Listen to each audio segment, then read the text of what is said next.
It began like any other signal, a faint whisper in the dark, traveling for billions of miles across the cold silence of space. A team of engineers at NASA's Deep Space Network, sipping coffee and cycling through routine checks.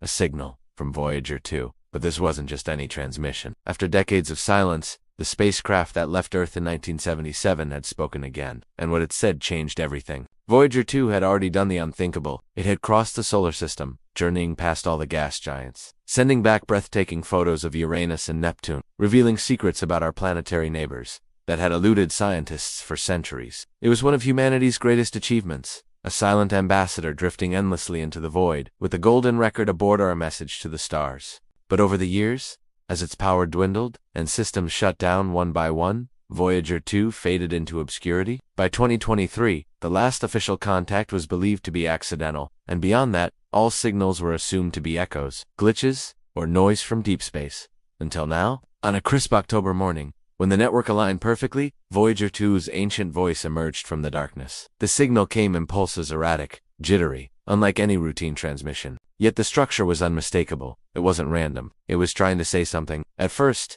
engineers assumed it was a malfunction. Cosmic rays or dust impacts could corrupt data, after all. But as more experts joined the effort, it became clear. The signal had syntax, repetition, embedded patterns. Voyager 2 was speaking in a language never designed for it, a sequence of binary that didn't match any programming protocol from the 1970s. The team ran decoding algorithms against the transmission, comparing it to Voyager's last known memory banks. Something didn't fit. The message was laced with timestamps, future timestamps. It was as if Voyager 2 had seen something ahead of its time, something that hadn't happened yet. A chilling realization began to grow. This wasn't just a system dump or telemetry glitch. It was a warning, and not one crafted by human hands. To understand the gravity of this, you need to remember, Voyager 2 is now more than 12 billion miles from Earth. That's over 130 times the distance between our planet and the Sun.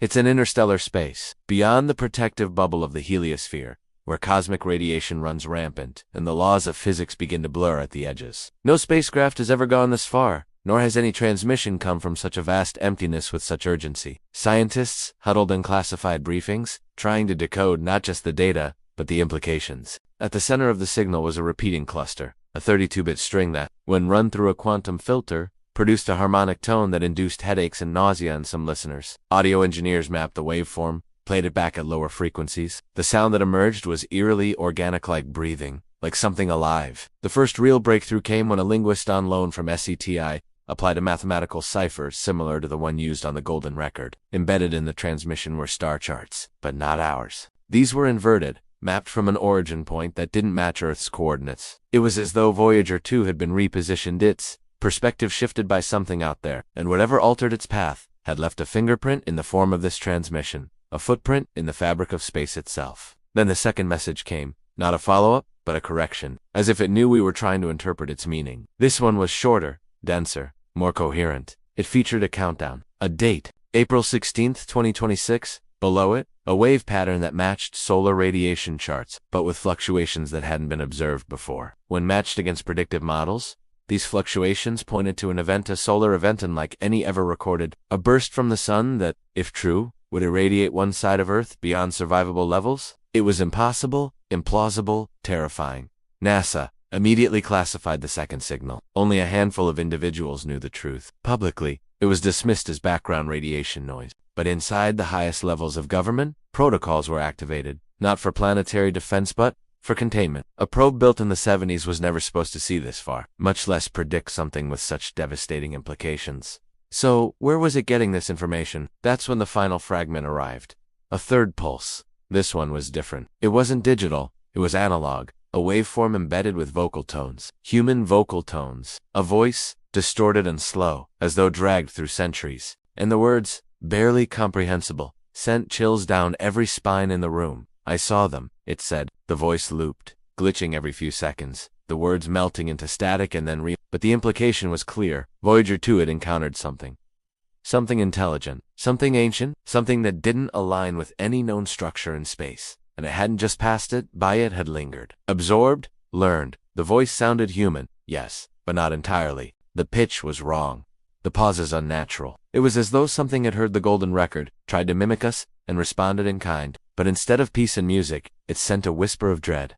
The question wasn't whether we believed Voyager. The real question was, what believed in us? By the time the signal faded, the transmission file was 3.2 terabytes and impossible size for a spacecraft with kilobyte-level memory. It didn't make sense. NASA's lead data scientist went public saying the data appeared to contain recursive loops information that folded back on itself, as if embedded in multiple dimensions. Encryption, unlike anything Earth had ever seen. A defense contractor brought in to assist with decoding went missing just days later. When the FBI found his laptop, the screen was still active, frozen on a decoded image buried inside the last packet. It wasn't text or code, it was a face, human-shaped, but wrong. No eyes, a mouth that stretched too wide. And behind it, stars twisted and impossible. The agent who found the file retired 2 weeks later. When asked about it, he simply said, "We were never alone." Despite every effort to suppress the story, fragments leaked online. Internet sleuths on dark forums traded pieces of the audio file. Some said, listening to the tone too long caused vivid nightmares. Others claimed the waveform embedded subharmonics that interfered with neural activity. One woman in California posted a live video insisting she had decoded the true message.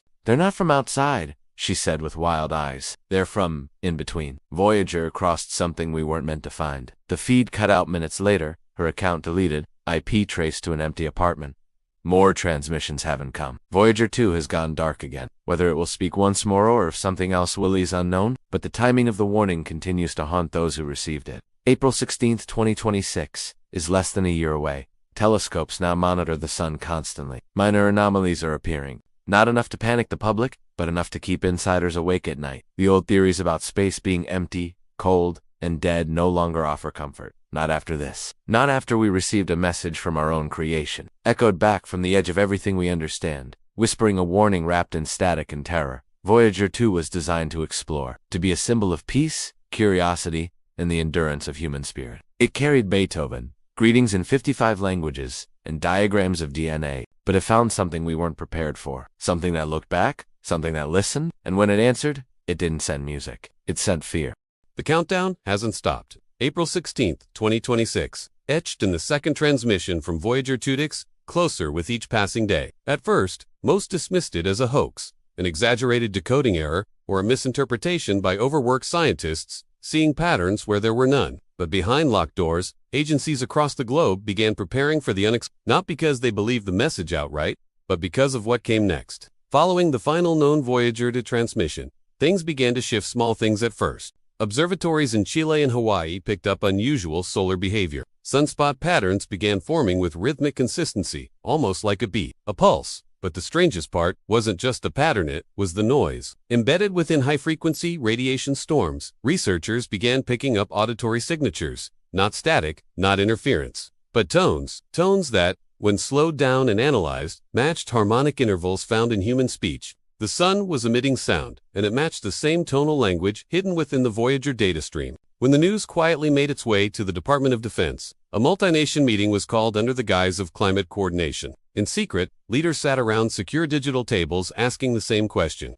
How could a decades-old spacecraft send information we had no way of understanding until now? The disturbing possibility, Voyager 2 had not just been modified, it had been something in interstellar space had overwritten its programming, possibly even rebuilt its communication systems from inside its ancient core. But why? Why send a warning in a language we could only barely comprehend?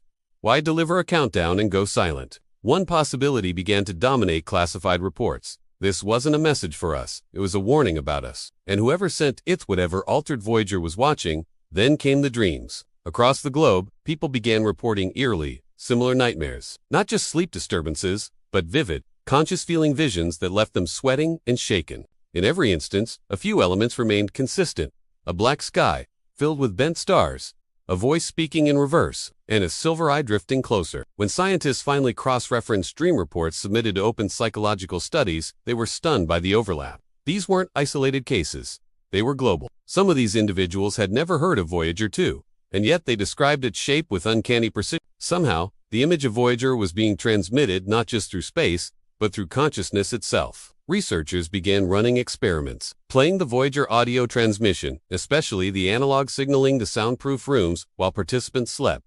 Brainwave activity spiked dramatically. Some participants screamed themselves awake, one even falling into a seizure. The recording was pulled from all future experiments, stored in a high-security facility, and deemed too dangerous for public release. The name of the file was simple: In a dim control center at NASA's Jet Propulsion Laboratory, one final test was authorized. A simulated response was sent using Voyager's original frequency, bounced off the Deep Space Network. Aimed not at the spacecraft itself but at the origin point inferred from the altered star maps in the signal.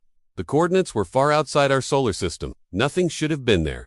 But when the transmission fired, something happened. Every monitoring system within a 1,000-mile radius experienced a 5-second blackout. Not an EMP, not a software crash. Just ... absence. As if time had hit, and when systems returned, one file had been overwritten. Not corrupted, replaced. It was a photograph. Not taken from Earth, not from any spacecraft. It was a full-color image of Earth, viewed from behind the sun, an angle no human probe had ever reached. Our planet looked pale, distant, almost fragile, but behind it, barely visible in the void, was a structure. Black, geometric, like a pyramid stretched through space, and on its surface, symbols the same 32-bit sequence from the Voyager transmission. The world governments doubled down on secrecy. The image was classified immediately. Those who had seen it were either sworn to silence or removed from active roles. But silence didn't stop what came next. On March 4, 2025, a private radio astronomer in New Zealand reported a fast radio burst that didn't originate from any known pulsar. It was local to local. In fact, it seemed to come from inside the solar system, reflected off the moon. The waveform matched Ikun's signature, and embedded in that burst was a single phrase, translated into 6 known Earth languages. "We remember what you forgot." Panic began to take root in corners of the scientific community. Theories spiraled. One group argued we had unknowingly awakened a dormant intelligence lurking at the edge of interstellar space, something that responded to the Golden Record not as an invitation, but as a threat. Others believed that Voyager 2 had crossed into a region of spacetime where consciousness itself could imprint on matter, where thought became function, where intention altered machinery. The signal, they claimed, wasn't artificial, it was alive. Then came the skyfall. On December 9, 2025, a meteor shower entered Earth's atmosphere from an uncharted trajectory. Not just rocks, metal fragments, pieces that glowed blue even days after impact. Scientists studying the shards were baffled. They pulsed with electromagnetic signatures that mirrored Voyager's ancient hardware. It was as if Voyager had shed pieces of itself, or worse, had become a seed, spreading unknown technology. The public was told it was space debris, but insiders knew better. Suddenly, satellites began failing. Not crashing, but falling silent, like they were being absorbed. Telescopes pointed toward the origin of Voyager's last message. Now saw light bending around what should be empty space, and in the static of every signal, a whisper began to appear, repeating in a loop too fast for human ears. "Slow down," it said the same thing, over and over. "We're not your past. We are your future." Looking back, the implications shattered everything. What if Voyager didn't contact aliens? What if it encountered us? Not Earthbound humans, but a post-human intelligence. A future version, transformed by time and technology, unrecognizable to our current form. And now, it was warning us, perhaps even confronting us for the path we were walking. A species capable of reaching across galaxies, but still unable to prevent its own destruction. Voyager 2, in its silence, had become a mirror. And what stared back through that mirror was a version of ourselves that had seen the end. Then, on January 1, 2026, the final update came. Every major observatory registered a gravitational wave anomaly near the outer edge of the solar system. A ripple, not caused by a black hole or collapsing star, but by something entering our space, moving slow, deliberate, intelligent. And as the ripple passed Earth, millions of devices, phones, radios, even disconnected monitors flickered once. For 1 second, every screen displayed the same image, a spiral, made of stars, and at its center, the Voyager probe, suspended in the dark. No longer drifting, no longer dead. NASA never officially responded. No press release, no statement. But behind closed doors, international agencies initiated what they called Protocol Apex. Mass data backup, power grid resilience, planning, deep underground relocation exercises. None of it was discussed publicly. But more telescopes began aiming at the sun, not because of light, because of what was behind it. And now, the world waits. April 16, 2026, draws closer with each breath. The countdown continues, and Voyager 2 silent now looms over the minds of those who know the truth. A spacecraft that traveled across time and stars, now possibly a vessel for something far beyond our comprehension. A mirror for humanity's arrogance. A final attempt to warn us of the path we are accelerating toward. We wanted to touch the stars. We wanted to be remembered in the cosmos. And we are, but not how we imagined.